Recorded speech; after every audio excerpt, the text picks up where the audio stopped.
Good morning, evening, everyone. It's about 3 a.m. and there is a full moon and I am awake. So you're going to see me shoot a lot of videos in this chair. This is my favorite chair. I spend a lot of time on this deck, sitting in this chair, enjoying my afternoons and evenings. So this whole entire get-together, cookout party is a celebration of life and a celebration of the goodness that God has done. And I'm going to tell the story of what my family is personally celebrating and what you're going to see out here. Some of the things we're seeing come to pass now are visions from 20 years ago of where we wanted to be and what we wanted to do. And along this story, you'll see there's been different things that have happened. So this whole thing starts about, I'm not going to go as far as 20 years. We're just going to go back 13 years, something in that area.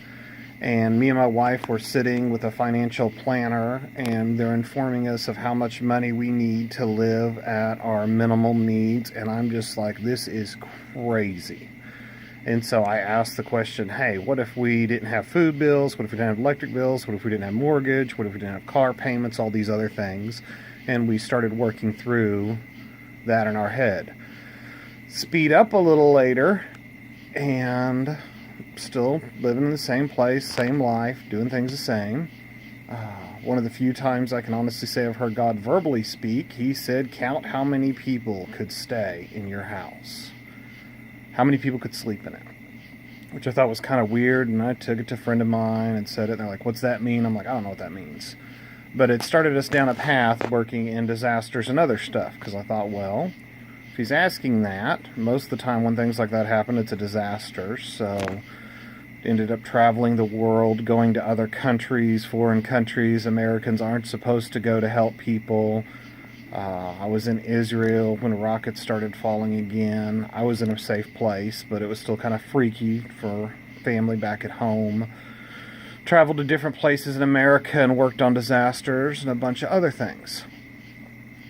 So back before the hurricane that hit New York, me and my wife had decided to take some time off and go to some additional training.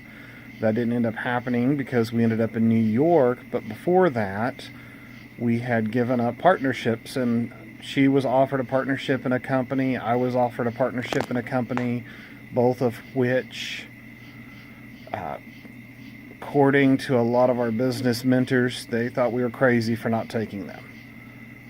Mine, the individual, everyone wants a partnership with. Nobody ever gets a partnership with him. It's said that if he offers you one, you will retire very soon. My wife was offered kind of the same thing, only on a medical end.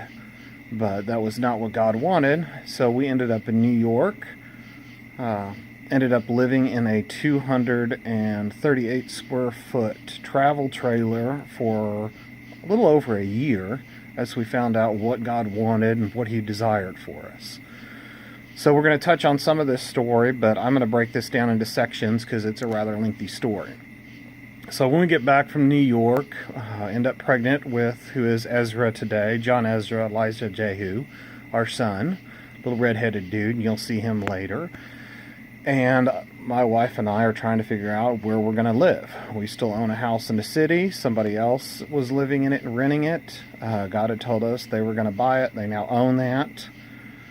But I was to the point where I'm like, God, I got to move. And my wife's like, well, where are we going to move? And I said, anywhere as long as it's before our son gets here. Or a child. We didn't know he was a son yet.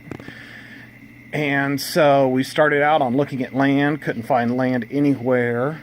Looked in different places, looked all over the state. I'm looking out north where I grew up, and my wife comes to me one day and says, honey, you know what you always tell me. If you can't find something the direction you're looking the wrong direction, and you need to look the opposite direction. So, what do? I go, all right, fine. I pull up Craigslist and look the opposite direction. And lo and behold, the first one that pops up, I'm like, honey, this could be it. So prior to this, I had drawn out what I believed was what we were supposed to build. I was looking for land for it. And it was basically a small apartment with a large living area for the kids to play in, etc., with the ability to upgrade it as we go on. So basically, more than half of the entire house would be a living room. So we load up to go look at this house, and we're driving out here, and I realize this is where my sister had gotten married just a couple years previous. As we pull up to an intersection that when I was driving out there, I thought, who in their right mind would live out here? This is crazy. So I found that kind of interesting. Just one of those fun things. I find myself doing that lots of times in life, thinking, who would do this? This is crazy. And then I end up being the one that does it. So we pull up to this house and walk inside, and it is exactly what I had drawn out, down to a T. It hadn't been completely finished yet, but it was a living area that was twice the size of the house, with a small apartment type area with the ability to expand and add extra bedrooms. So I'm like, honey, this is exactly what I was looking for. And she looks at me and she goes, that's great. All I want is a storm shelter. Ask the man, is there a storm shelter? For those of you who don't know, we had just come off of working the Moore disasters. And so she was pretty big on storm shelters at that point. So I asked him, and lo and behold, there's a storm shelter.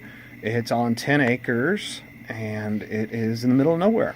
I said, honey, I think this is what we're supposed to live in. And she said, well, make the man an offer. So those of you who know me know that if you give me a price, I'm probably going to offer you a lower one just to see what happens. And so I offered him one, and he said, no, I can't sell it for any less than what I've said, because this is what I have in it. I don't want to go negative on the process. And so I tell him, okay, we'll take it. And he's like, now, I'm not going to hold this. This has sold 3 times, and all 3 times at closing, for one reason or another, it's fallen apart. And I said, well, it won't fall apart. I can get the money. We're going to buy it. So we end up selling our other house, and with the money that from that, plus some in savings, we're able to buy this house outright. This means that about 3 years ago, we went from living in a 238 square foot travel trailer, because we were doing what God said to do, to owning 10 acres and a house with no mortgage, which is pretty incredible, because really we weren't making that much money when we were traveling. It's probably the lowest point we've ever been, and by that, think fast food pay. It was crazy, and God was taking care of everything.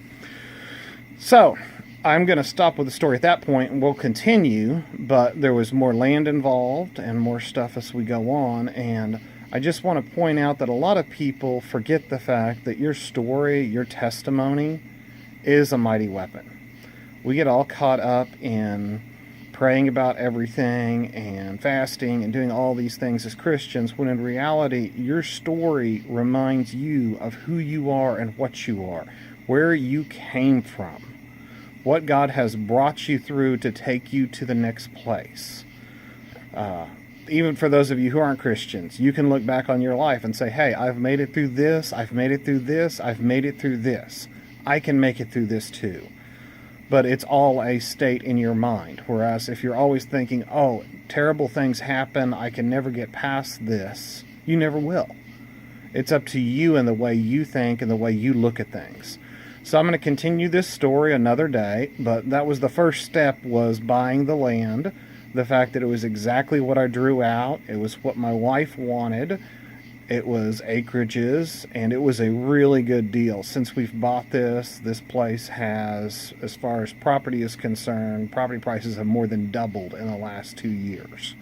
So, have a wonderful evening. It is going to be somewhere around 3:20 in the morning here, and I will talk with y'all later.